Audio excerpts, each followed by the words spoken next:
Hi there. BattleTech is a game filled with information and data and things you just need to keep track of to play the game smoothly. And I'm a big fan of adding as much information onto the table as possible and convenient. And a very easy way to add some information on the table, both for your benefit and your opponent's benefit, is to use the actual bases your units are based on. For example, here's my new Merlin mech.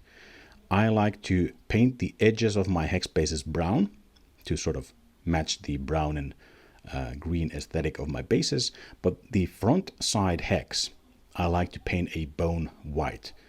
This makes it very clear where the mech is actually pointed because, phasing is very important in this game.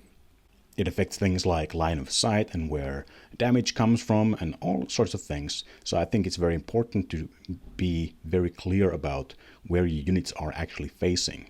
Why do I do mine in bone white? Well, I think the bone white sort of a neutral color works well with the browns and greens I use for the bases, and it's not too eye-catching. Other colors are, of course, totally fine, but I do like to use like a neutral color here. Unfortunately, some sculpts out there aren't quite clear which way they're actually pointed, which way they are facing. For example, this awesome Shugenja mini from Ralpartha is sort of doing a torso twist and it's pointing at the point of the hex base there. So I think painting the front side hex makes it clearer where this mech is actually facing. Another thing I like to indicate directly on the table is if I have multiples of the same unit in the same colors, like these two panthers here that have the same sort of camouflage pattern here, I painted little Roman numerals onto the bases. So it should always be clear which panther is which. This is the number 1 panther and this is number 2.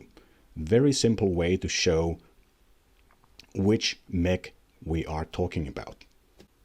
I think it's even more important to indicate which unit you're actually moving or activating when you have more than 2 of them. For example, I have these sort of generic militia Savannah Masters here, and I've got 4 of them. So I've, of course, marked them all with numbers 1, 2, 4 with Roman numerals here. Why Roman numerals? Well, it's very simple. Lines are super easy to paint. You could do numbers, but I like to do Roman numerals. It's super easy. Just draw a line. Oh, and as for units that don't really have facing, like this Hell's Horses Mechanist infantry here, I like to paint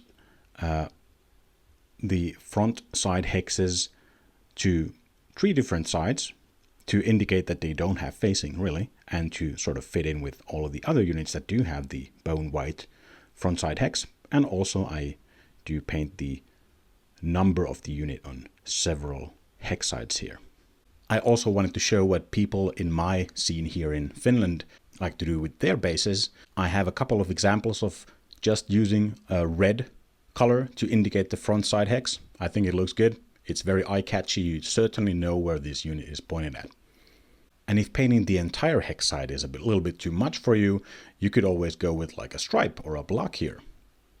Or maybe you like to paint a little bit of a pattern on the front hex side, like this friend of mine has used a hazard stripe pattern here on these bases. Or this guy who likes to actually include the type of unit on the hex side as well. If you're into 3D printing or have access to a printer, of course you could always have your hex bases printed to have this special little front hex side, like this unit here. Or maybe even have the unit and its variant printed right on the hex. In my scene in Finland, I've seen more than one person using Roman numerals to indicate copies of the same unit. And here's a solution that sort of includes both kinds of information. You got a stripe of color in the front side hex, and if you have a clone of the same unit, you can just use a different color for it. Color coding your copies of the same unit. That's pretty clever. Anyway, there you go. A couple of ways to add information onto the bases of your units. Do you have any more ideas? Shout them out, I suppose. Anyway, that's pretty much the video for this time. Thanks for watching. See you next time.